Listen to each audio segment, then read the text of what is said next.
So I typically wait for 7 past the hour, so we're going to give it another 8 or 9 minutes for people to come. Oh, by any chance, did people see the Zoom bomber last time or no? Yeah, it was during my thing, I think. Yeah, I think okay. No, because Yeah. nobody reacted to it, so I was like, okay. What did you Yeah. do?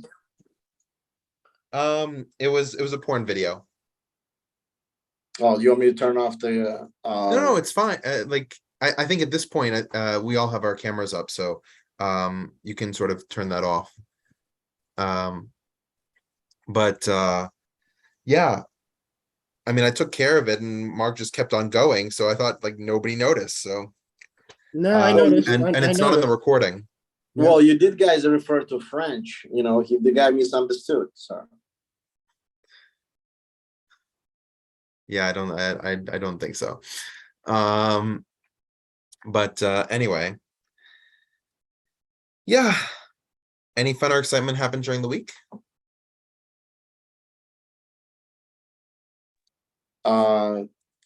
no, I mean happy Sukkot.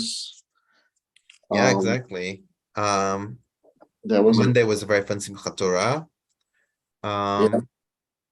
And now we are in Mar Cheshvan, the bitter month, because there's no more holidays. Yeah.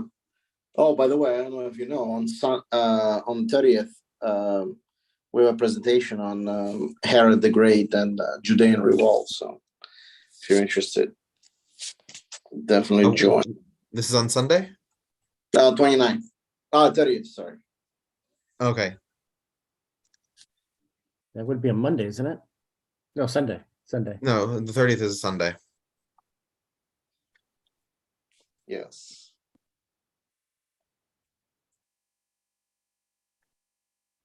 Oh, Patrick is moving. Oh, Yeah. I realize in the calendar I have Palestine and Jordan set up for one day. That's probably going to be a 2-day thing. Especially with this group. So I probably have to double that event. But basically, I feel like we're on track to go where I want to go by the end of the year, which is to get to the year 1945. Big aspirations, move 20 years in the future. But that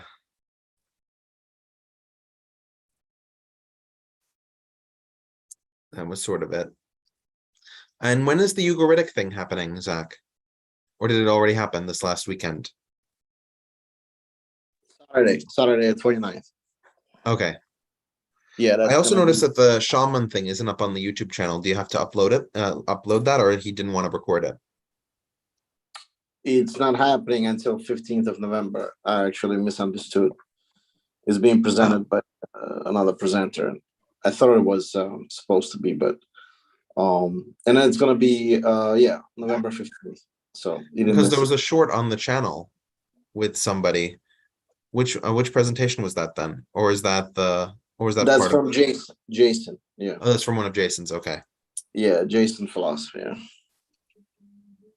That was on the journey. One Tang Dynasty. We did that. Yeah.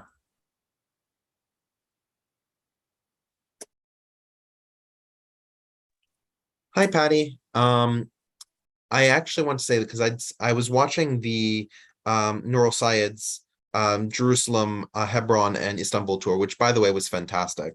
But I wanted to sort of address a little bit of your question, because I have a little bit more historical context than Neural does, even though he has a much more religious context than I do.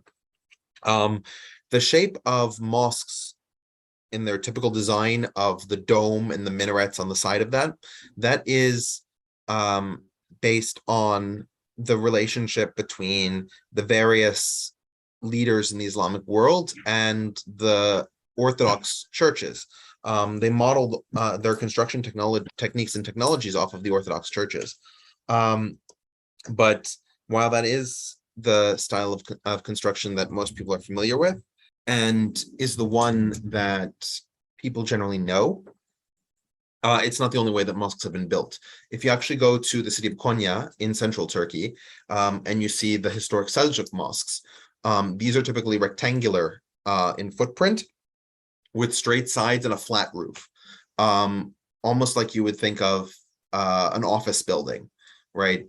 Just no domes or any ornamentation on the top. Maybe there would be towards the entrance a roof with slatted triangular heading, but that would just be for the entrance. And there have been mosques all around the world in different shapes. Some are round, some are new modern.